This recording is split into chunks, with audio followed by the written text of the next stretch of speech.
के साथ एक नया टॉपिक अक्षांश व देशांतर रेखाएं लेकर।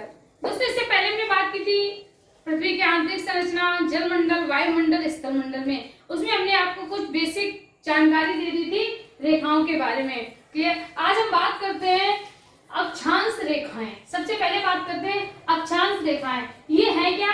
रेखाएं। रेखाएं किन्हें कहते हैं? लाइन को, यानी लकीर को। क्लियर? किसे कहते हैं? रेखाएं किसे कहते हैं? लकीर को या लाइन को। क्लियर?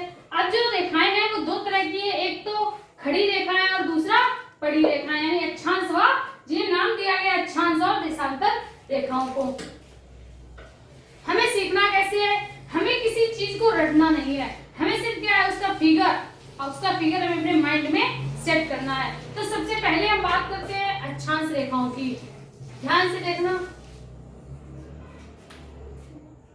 हमें इस फिगर को अभी नहीं देखना है, इसको बाद देखना। सबसे पहले हम इस फिगर को की बात करते हैं। क्लियर? तो अगर हम बात करें, पृथ्वी हमारी कैसी अंडाकार है। पृथ्वी हमारी कैसी अंडाकार, इसके दो ध्रुव है, यानी ऊपर वाला ध्रुव उत्तरी, ये क्या कहलाता है? उत्तरी ध्रुव कहलाता है, और जो नीचे वाला ध्रुव है वो क्या कहलाता है? दक्षिणी ध्रुव कहलाता है। दक्षिणी ध्रुव कहलाता है। ध्यान से देखना, यानी ऊपरी वाला ध्रुव हमारा, ऊपरी ध्रुव क्या कहलाता है? उत्तरी ध्रुव, और नीचे वाला ध्रुव क्या कहलाता है? दक्षिणी ध्रुव के नाम से जाना जाता है। तो इतनी बात आपको समझ में आ गई होगी। अब यहाँ पृथ्वी के बीचों बीच, यही बीचों बीच होगा ना, पृथ्वी के बीचों बीच एक काल्पनिक रेखा है। देखिए दोस्तों, अक्षांश व देशांतर रेखाएं, ये कोई वास्तविक रेखाएं नहीं कि पृथ्वी का जन्म हुआ और उसमें तरबूज की तरह लकीरें पड़ी हुई थी, नहीं। उसमें क्या हुआ? काल्पनिक रेखाएं बनाएंगे। क्लियर? काल्पनिक यानी सिर्फ कल्पना के तौर पे। जैसे हम कह सकते हैं 0 डिग्री, यानी बीचों बीच एक रेखा मान ली गई जो 0 डिग्री की थी। वो रेखा क्या कर रही थी? अब देखो, उसने क्या किया? पृथ्वी को 2 बराबर भागों में बांट दिया। पृथ्वी को कैसा कर दिया? आधा आधा कर दिया। पृथ्वी को कैसा कर दिया? आधा आधा। इसीलिए इस रेखा को क्या कहा गया? भूमध्य रेखा। पृथ्वी के बीचों बीच थी, भू मतलब पृथ्वी के मध्य मतलब बीचों बीच। ये रेखा पृथ्वी के बीचों बीच है, इसीलिए इसे भूमध्य रेखा भी कहा जाता है। इसने क्या किया? पृथ्वी को 2 बराबर भागों में बांट दिया, इसीलिए इसे नाम दिया गया विषुवत रेखा। क्या कहा गया? विषुवत रेखा। क्लियर? तो जो हमारा ऊपर वाला हिस्सा था, यानी अब गोला, पूरा एक गोला था, अब गोला कैसा हो गया? आधा हो गया। गोला कैसा हो गया? आधा। इसीलिए क्या बन गया? गोलार्ध। क्या बन गया? गोलार्ध बन गए।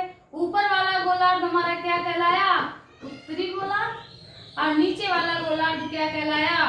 दक्षिणी गोलार्ध।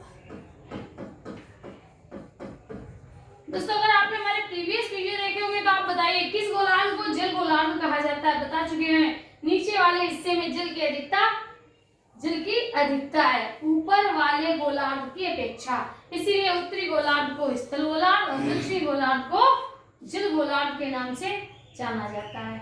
ठीक है, चलिए, ये बात आपने समझ ली कि ये हमारा उत्तरी गोलार्ध और ये दक्षिणी गोलार्ध। बीचों बीच जो रेखा डाली गई उसे क्या कहा गया? विषुवत रेखा या भूमध्य रेखा। ठीक है, चलिए अब बात करते हैं आगे। अब बात करेंगे विषुवत रेखा की, यानी जो हमारी विषुवत रेखा है बीचों बीच की, यानी जो हमारी भूमध्य रेखा है।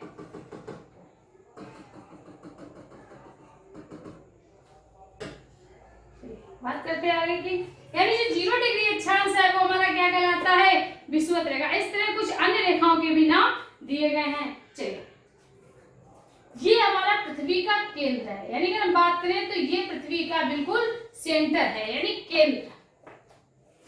एक सेकेंड, ये हमारा केंद्र। क्लियर? यानी अगर हमने देखा होगा सेव होता है तो उसका भी केंद्र होता है, बीचों बीच जहां पर बीज लगे होते हैं वो उसका क्या होता है? केंद्र होता है। अगर हम बात करें खरबूजा, खरबूजा का भी केंद्र होता है जिसमें क्या होता है, बीज होते हैं वहां पर। क्लियर। तो वैसे ही पृथ्वी का जो केंद्र था, पृथ्वी का जो केंद्र है वो उसका बीचों बीच का भाग है। क्लियर। अब जैसे ध्यान से देखना, उस विषुवत रेखा के उत्तर या दक्षिण, क्लियर, विषुवत रेखा के उत्तर या दक्षिण में केंद्र से ली गई कोणीय दूरी, विषुवत रेखा के उत्तर या दक्षिण में केंद्र से ली गई कोणीय दूरी, जितनी कोणीय दूरी होगी रेखा भी उतनी ही मानी जाएगी। कैसे? जैसे यहां से विषुवत रेखा से इस स्थान की, ये कोई स्थान है, यहां से क्या है, यहाँ की कोणीय दूरी, यहाँ की कोणीय दूरी मान लेते हैं 40 डिग्री है। कितनी है? 40 डिग्री। क्लियर। तो इसका कहने का मतलब होगा यहाँ पर जो समानांतर रेखा, विषुवत रेखा के समानांतर खींची जाएगी वो कितने अंश की होगी, वो कितनी अक्षांश की होगी, तो 40 डिग्री अक्षांश की मानी जाएगी। क्लियर। यानी पृथ्वी के केंद्र से खींची गई कोणीय दूरी या पृथ्वी के केंद्र से कोणीय दूरी क्या क्या शो करती है, क्या शो करती है, उसके समानांतर जो लाइन खींची जाएगी वो उतने ही अंश की होगी। चलो ये नहीं समझ में आया, बात आगे करते हैं। जैसे हमें यहां से पृथ्वी के केंद्र की कोणीय दूरी, इसे साफ कर देते हैं। क्लियर। विषुवत रेखा से इस स्थान की कोणीय दूरी, विषुवत रेखा से इस स्थान से पृथ्वी के केंद्र की कोणीय दूरी कितनी है, हम मान लेते हैं यहां से 60 डिग्री है। तो विषुवत रेखा के समानांतर खींची जाने वाली रेखा कितनी होगी, 60 डिग्री अक्षांश की मानी जाएगी, 60 डिग्री अक्षांश की मानी जाएगी। क्लियर। नेक्स्ट, अब हम दक्षिण तरफ देख लेते हैं। जैसे यहां से पृथ्वी के केंद्र से, अब इस यहां से पृथ्वी के केंद्र से एक रेखा खींची गई, क्या खींची गई, एक रेखा खींची गई।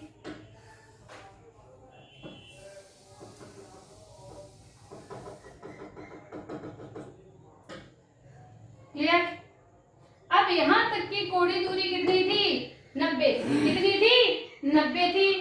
तो हम कह सकते हैं कि ये कितने अंश की समानांतर रेखा होगी, यहाँ पर 90 की। कितने की होगी, 90 अंश की। क्लियर। क्योंकि इसके ये रेखा खींची जाएगी तो कितने की होगी, 90 की होगी। क्लियर। समझ में आ गया होगा, समझ में आ गया होगा। यानी अक्षांश रेखाएं वे रेखाएं हैं जो पृथ्वी के केंद्र से विषुवत रेखा की, यानी पृथ्वी के केंद्र से उस स्थान की कोणीय दूरी के समानांतर खींची जाने वाली रेखा। समझ में आ गया होगा। अब नेक्स्ट पॉइंट कभी कभी पूछ लेता है या पूछा जा सकता है कि जो अक्षांश रेखाएं हैं वो किस ओर से किस ओर खींची जाती हैं। जो अक्षांश रेखाएं हैं वो किस ओर से किस ओर खींची जाती है। तो अक्षांश रेखाएं हमेशा पश्चिम से पूर्व की ओर खींची जाती है। किस ओर से किस ओर खींची जाती है, पश्चिम से पूर्व की ओर।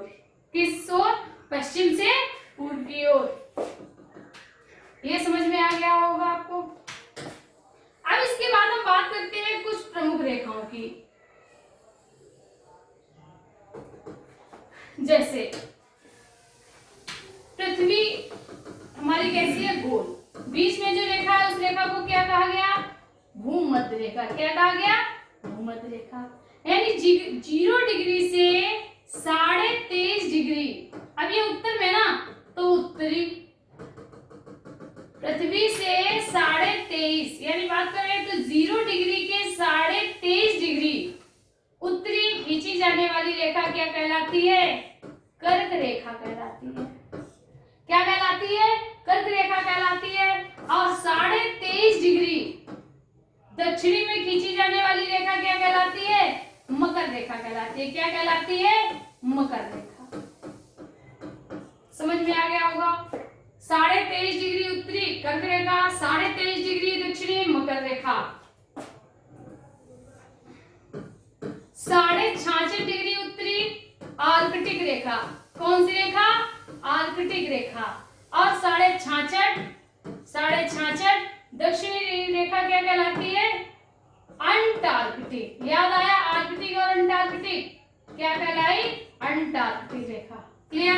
यानी 0 डिग्री अक्षांश भूमध्य रेखा, 23.5 डिग्री उत्तरी अक्षांश कर्क रेखा, 23.5 डिग्री दक्षिणी अक्षांश मकर रेखा, 66.5 डिग्री उत्तरी अक्षांश आर्कटिक रेखा, 66.5 दक्षिणी अक्षांश अंटार्कटिक रेखा। क्लियर? समझ में आ गया होगा? समझ में आ गया होगा? कोई दिक्कत नहीं होगी, कोई दिक्कत नहीं होगी। अब हम बात करते हैं अक्षांश रेखाओं की संख्या कि कितनी अक्षांश रेखाएं खींची गई हैं। तो हमेशा याद रखना, पृथ्वी से एक अंश पर, पृथ्वी पर विषुवत रेखा से एक डिग्री अंश पर रेखाएं खींची गई हैं। सबसे ऊपर हमारा कौन सा था? 90 अंश था। क्लियर? तो कितनी रेखाएं खींची गई होंगी? यानी 90 रेखाएं हमारी ऊपर होंगी और 90 रेखाएं नीचे होंगी। क्लियर? तो यहाँ टोटल रेखाएं कितनी हो गई? 180 ये थी और एक हमारी विषुवत रेखा यानी संख्या कितनी हो गई? 181। संख्या कितनी हो गई? 181। समझ में आ गया होगा? समझ में आ गया होगा? क्लियर? यानी पृथ्वी पर अगर हम बात करें तो एक 0 डिग्री रेखा है जिसे भूमध्य रेखा कहा जाता है, एक 23.5 डिग्री अक्षांश रेखा है जिसे कर्क रेखा कहा जाता है, एक 23.5 डिग्री दक्षिणी रेखा है जिसे मकर रेखा कहा जाता है, 66.5 डिग्री दक्षिणी अंटार्कटिक रेखा कहा जाता है, 66.5 डिग्री उत्तरी आर्कटिक रेखा कहा जाता है। इस तरह टोटल संख्या है 181। चलिए अब बात करते हैं आगे। जो प्रत्येक डिग्री पर एक रेखा खींची गई है, इस तरह जो रेखाएं खींची गई है उन एक अक्षांश से दूसरे अक्षांश के बीच की दूरी, एक अक्षांश से दूसरे अक्षांश के बीच की दूरी कितनी है? 111 किलोमीटर। कितनी है? 111 किलोमीटर। कितनी है? 111 किलोमीटर। अब देखो इससे बनने वाले पॉइंट। क्लियर? ध्यान से देखना, हम आपको अच्छी तरह समझा देते हैं, कुछ भी रटना आपको नहीं पड़ेगा। यहाँ पर हमारे सामने मैप है, यानी हमारी पृथ्वी का, विश्व का कह सकते हैं। इसमें आपको दिखाई दे रहा होगा नॉर्थ और साउथ। क्लियर? ना तो नॉर्थ है यानी ना तो उत्तर है, ना नॉर्थ यानी उत्तर या दक्षिण। क्लियर? इसमें आपको इक्वेटर दिखाई दे रहा होगा, ये इक्वेटर, ध्यान से देखना, ये आपको इक्वेटर दिखाई दे रहा है, इसको ही कहा जाता है भूमध्य रेखा। साफ साफ दिखाई दे रहा होगा, यहाँ लिखा है भूमध्य रेखा। ठीक है, ध्यान से देखना और आंसर भी देते जाना। भूमध्य रेखा कितने महाद्वीपों से होकर गुजरती है? तो सबसे पहले हमारा आया साउथ अमेरिका यानी दक्षिणी अमेरिका, अफ्रीका। क्लियर? और इसके बाद एशिया, ये भाग एशिया का ही पड़ेगा, ये वाला भाग एशिया का ही पड़ेगा। क्लियर? समझ में आ गया? यानी जो भूमध्य रेखा है वो दक्षिणी अमेरिका से गुजरती है, अफ्रीका से गुजरती है और हमारे एशिया से होकर गुजरती है। क्लियर? 23.5 डिग्री, याद है 23.5 साउथ, साउथ लिखा है नहीं दक्षिण, 23.5 डिग्री दक्षिण में जो रेखा होती है उसे मकर रेखा कहते हैं। और अगर इंग्लिश की बात की जाए तो उसे ट्रॉपिक ऑफ कैप्रिकम कहते हैं। कैप्रिकम मतलब मकर रेखा। मकर रेखा कितने महाद्वीपों को स्पर्श करती है? ध्यान से देखना है। तो मकर रेखा कितने को स्पर्श कर रही है? दक्षिणी अमेरिका, अफ्रीका और ऑस्ट्रेलिया, यानी ऑस्ट्रेलिया से होकर मकर रेखा गुजरती है। क्लियर? कभी कभी क्वेश्चन पूछ देता है, क्योंकि देखो कुछ भी आजकल के जो पेपर हैं उनका जो प्रारूप बन रहा है तो उसमें कुछ भी रटने वाला नहीं है, यानी जो भी आपसे क्वेश्चन पूछे जाते हैं वो आपकी थिंकिंग को डिपेंड करते हैं कि आपके अंदर सोच कितनी है। चलिए तो हम बात करते हैं ट्रॉपिक ऑफ कैप्रिकॉर्न, यानी जो मकर रेखा है वो किससे होकर गुजर रही है? ऑस्ट्रेलिया से। फिर इसके बाद 23.5 डिग्री उत्तरी जो है वो कर्क रेखा कहलाती है। कितने महाद्वीपों को स्पर्श करती है? उत्तरी अमेरिका, अफ्रीका और इसके साथ साथ हमारा एशिया। क्लियर, हमारा एशिया, यानी सिर्फ एक ऐसा महाद्वीप है अफ्रीका जिससे होकर तीनों रेखाएं गुजरती हैं। अफ्रीका से होकर तीनों रेखाएं गुजरती है। यही कारण है कि अफ्रीका हमेशा कैसा क्षेत्र है, गर्म महादेश है। सबसे गर्म महादेश कौन सा है? अफ्रीका, इसीलिए इसे अंध महादेश भी कहा जाता है। चलिए अब हम बात करते हैं आगे। इतना आपको समझ में आ गया होगा। ये हमारा भारत है। भारत के बीचों बीच से कौन सी रेखा गुजर रही है? देखिए कौन सी गुजर रही है? कर्क रेखा। कौन सी गुजर रही है? कर्क रेखा। आगे भी आपको दिखाते हैं।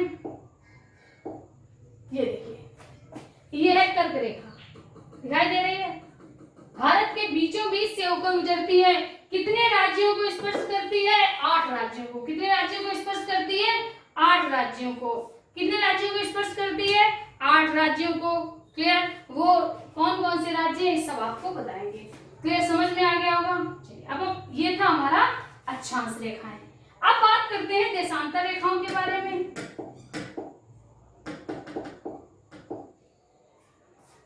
चलिए इसे साफ कर देते हैं, फिर आपको बताते हैं देशांतर रेखाएं।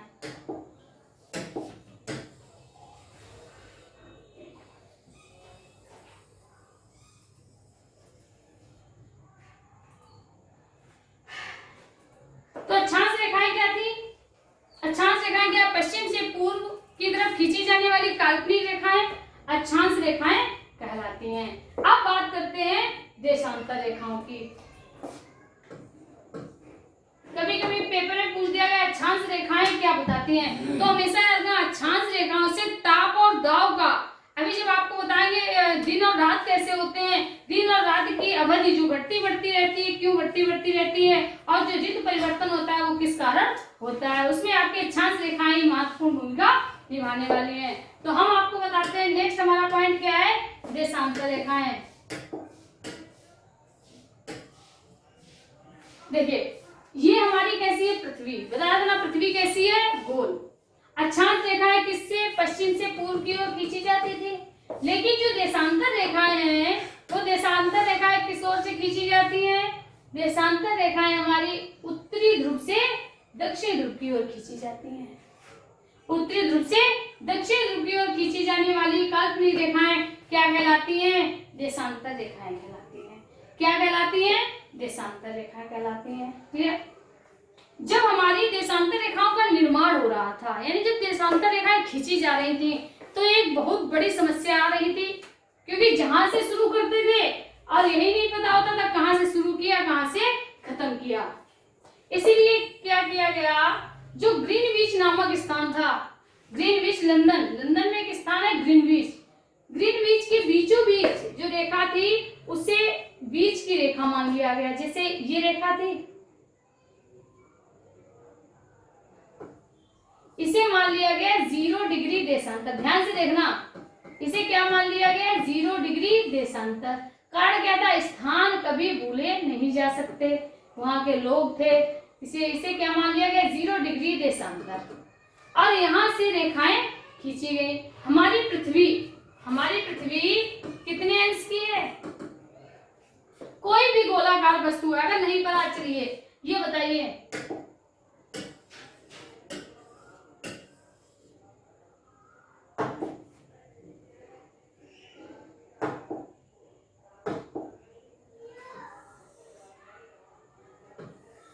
ये कितना अंश है? 90 अंश है ना। ये कितना है? 90 है, यानी 180 है। यानी अगर हम टोटल बात करें कोई गोलाकार वस्तु कितने अंश की होती है, तो 360 अंश की। कितने अंश की थी? 360 अंश की। तो पृथ्वी पर कितनी रेखाएं खींची गई हैं? प्रत्येक एक अंश पर एक रेखा खींची गई, यानी टोटल कितनी रेखाएं खींची गई हैं? 360 रेखाएं। क्लियर? जो 0 डिग्री देशांतर था, यानी जो ग्रीनविच से रेखाएं खींचना आरंभ हुई, इसीलिए जो ग्रीनविच में रेखा थी उसे 0 डिग्री देशांतर मान लिया गया। और इसी को कुछ अन्य नाम भी दिए गए। इसी को नाम दिया गया प्रधान यामोत्तर रेखा।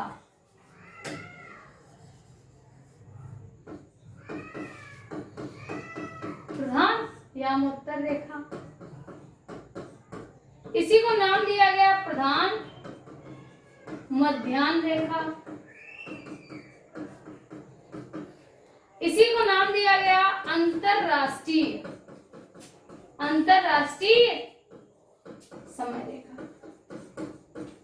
प्रधान यामोत्तर रेखा, प्रधान मध्याह्न रेखा, मध्याह्न मतलब बीच की थी, मध्य की थी, इसे प्रधान यामोत्तर रेखा, प्रधान मध्याह्न रेखा, अंतरराष्ट्रीय समय रेखा। क्योंकि इसी रेखा से, जो ये रेखा है, इस रेखा से किसका निर्धारण होता है? समय का।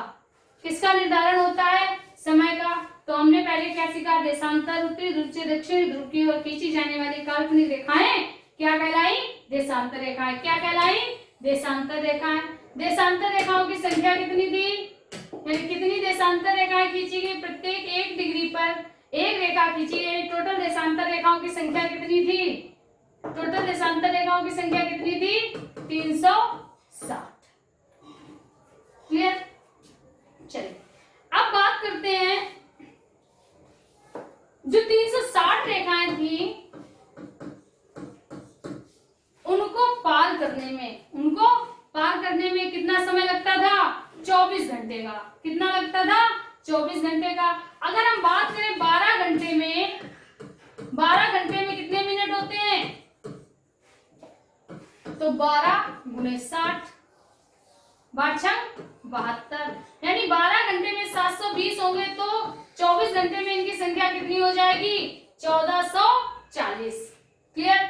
यानी 1440 360 अंश घूमने में कितना समय लेता था? 1440 मिनट लग जाते थे।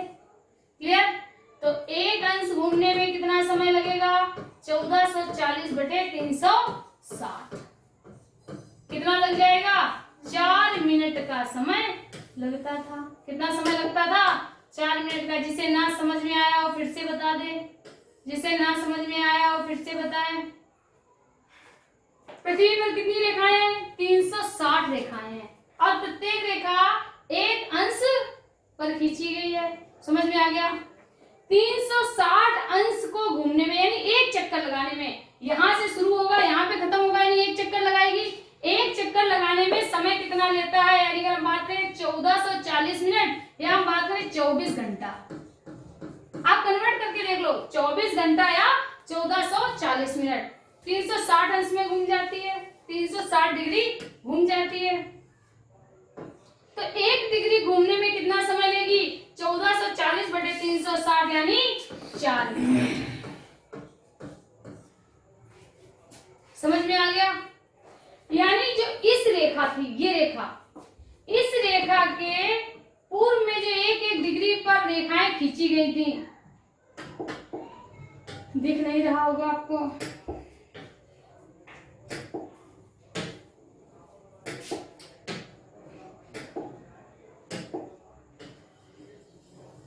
देखिए जो ये रेखा थी उसके 1-1 डिग्री अंतराल पे 1-1 रेखा खींची गई थी, 1-1 अंश, इस तरह रेखाएं खींची गई थी। ध्यान से देखना, जब यहां से और एक रेखा पार करने में कितना समय लगता था? यानी 4 मिनट का समय लग जाता था। एक रेखा को पार करने में 4 मिनट का समय कैसा हो जाता था? आगे जैसे यहाँ पर हम मान लेते हैं, यहाँ पे हमारा 15 डिग्री है, ये 0 डिग्री देशांतर है, ये कितना डिग्री देशांतर है? 15 डिग्री देशांतर। कौन सा? इसकी बात कर रहे हैं, ये वाला 15 डिग्री देशांतर है। तो अगर 0 डिग्री देशांतर पर समय कितना है? 12 बज रहे हैं। 0 डिग्री देशांतर पर समय 12 है, तो 15 डिग्री देशांतर पर समय क्या होगा? 15 डिग्री देशांतर पर समय क्या होगा? जल्दी से आप बताइए। अगर 0 डिग्री देशांतर पर समय 12 है, तो 15 डिग्री देशांतर पर समय क्या होगा? ये देशांतर क्या कहलाते थे? पूर्वी देशांतर। और इसके क्या कहलाते थे? पश्चिमी देशांतर।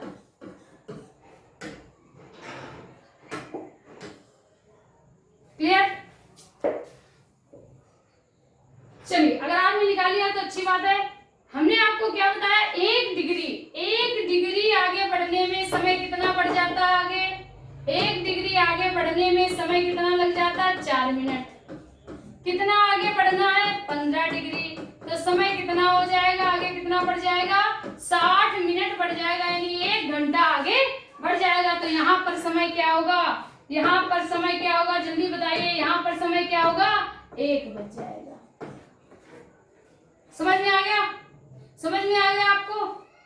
चलिए अगर दूसरी बात करते हैं, 0 डिग्री देशांतर पर समय है 12। तो 10 डिग्री पश्चिमी देशांतर पर, हमेशा इनका पूर्वी और पश्चिमी का बहुत खेल होता है। 10 डिग्री पश्चिमी देशांतर पर समय क्या होगा? वही होगा जैसे अभी हमने आपको बताया। 1 डिग्री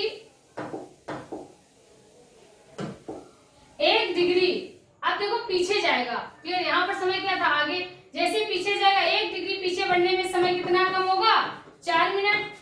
कितना पूछा गया है? 10 डिग्री। तो समय कितना पीछे हो जाएगा? 40 मिनट। कितना? 40 मिनट। यानी अगर यहाँ 12 बजेंगे तो यहाँ कितना होगा? 11 बजकर। यहाँ समय क्या होगा? जल्दी बताइए, समय यहाँ क्या होगा? 11 बजकर कितने मिनट होंगे? 20 मिनट। 11 बजकर 20 मिनट। समझ में आ गया? कोई डाउट नहीं होगा? कोई डाउट नहीं रहा होगा? यानी पूरब की तरफ बढ़ने पर समय कितना हो जाता है? 4 मिनट आगे वो बढ़ जाता है, और पश्चिम में जाने पर 4 मिनट, प्रत्येक 1 डिग्री पर 4 मिनट कम होता चला जाता है। इसीलिए इसे क्या माना गया है? प्रधान या उत्तर रेखा। दोस्तों इसके साथ साथ एक चीज आप हमेशा याद रखना, अब अगर ऐसे यहाँ की बात की जाए, इसीलिए भारत का समय क्या है? 82 डिग्री। कितना है? भारत का मानक समय कितना है? 82.5 डिग्री। वो भी हम आपको बता देते हैं। चलिए, भारत का समय तो 82.5 डिग्री।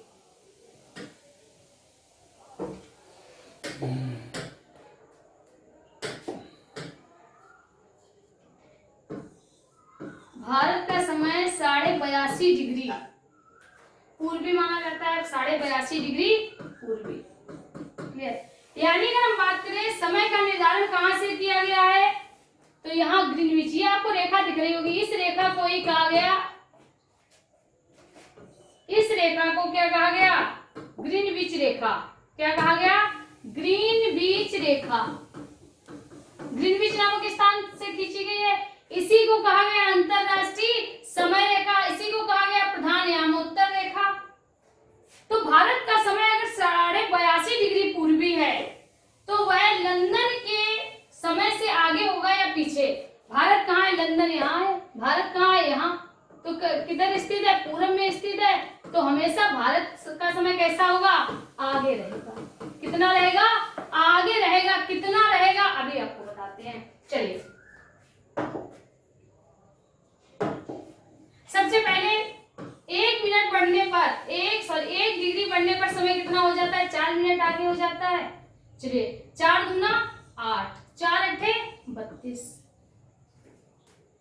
4 दूना 8, 4 अट्ठे 32, प्लस आधा है तो 2 और जुड़ जाएगा, यानी टोटल कितना निकल आया? 330। हमें किसमें बदलना है इसको? घंटे में। चलिए घंटे में बदल देते हैं। 330 गुणे 60। क्लियर? काट देते हैं। 5 घंटा, 5 घंटा ही 5 घंटा, 5 जगह 30, 5 घंटे में कितने मिनट हो जाएंगे? 300 मिनट हो जाएंगे। क्लियर? 5 घंटे में 300 मिनट हो जाएंगे, यानी हमारे कितने मिनट और बच गए? 30 मिनट और बच गए। यानी भारत का समय कितना आगे होगा? तो 5 घंटा 30 मिनट। क्लियर? समझ में आ गया होगा? कोई दिक्कत नहीं होगी। चलिए अब हम आगे बात करते हैं कि सबसे अधिक देशांतर रेखाओं में सबसे अधिक दूरी कहां पर होती है? देशांतर रेखाओं में सबसे अधिक दूरी कहां होती है? तो विषुवत रेखा पर। कहां पे होती है? विषुवत रेखा पर। कहां पे होती है? विषुवत रेखा पर। क्लियर? कितनी होती है? अब वो वीडियो चल रहा है ना, विषुवत रेखा पर कितनी होती है 111.3 किलोमीटर। यानी एक देशांतर से दूसरे देशांतर के बीच की दूरी विषुवत रेखा पर कितनी होती है 111.3 किलोमीटर। क्लियर, समझ में आ गया होगा। बात करते हैं आगे। जस्ट इसके पीछे भी गोल है, यानी अगर हम बात करें कोई गोल, जैसे ये हमारा पेन है, तो अगर इसके सीध में यहाँ पर हमारी 0 डिग्री होगी तो इसके जस्ट पीछे जो रेखा होगी 360 की बात कर रहे हैं तो जस्ट पीछे 180 डिग्री रेखा होगी। कितनी होगी 180 डिग्री की रेखा बनेगी।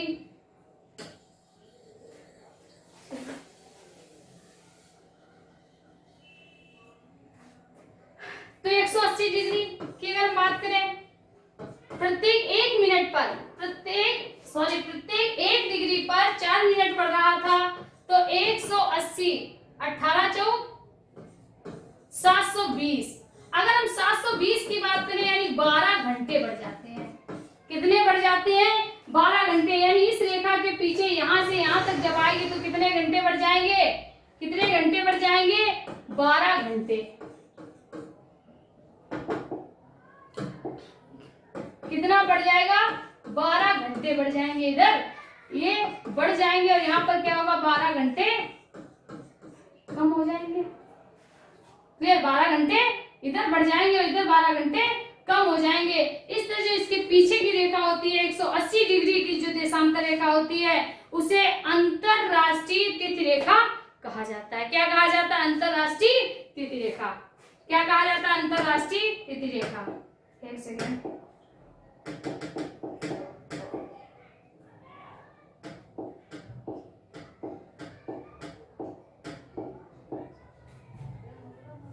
आपको ये रेखा दिख रही होगी, ध्यान से देखना। भारत की समय रेखा भी हम आपको बता दें।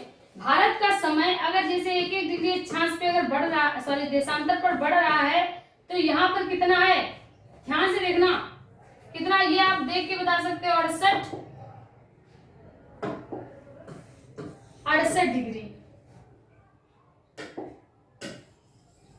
क्लियर, 68 हम मान लेते हैं। यहाँ पर कितना है 97.25, 97.25, यहाँ 68.7, यानी लगभग 30 रेखाएं हम कितनी मान लेते हैं कि इनके बीच में लगभग 30 नहीं वैसे कितनी बनती है लगभग 29 बनती हैं जाके।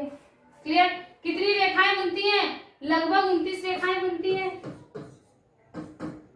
तो अरुणाचल प्रदेश में जो समय होगा, अरुणाचल प्रदेश में जो भी गुजरात में जो समय होगा, यहाँ पर क्या है, यहाँ पर हमारा गुजरात है, यहाँ पर हमारा गुजरात है, यहाँ पर क्या है अरुणाचल। क्लियर,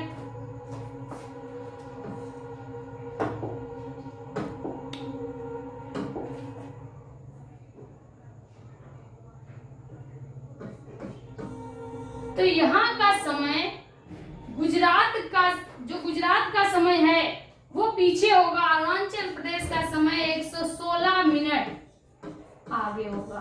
कारण क्या है?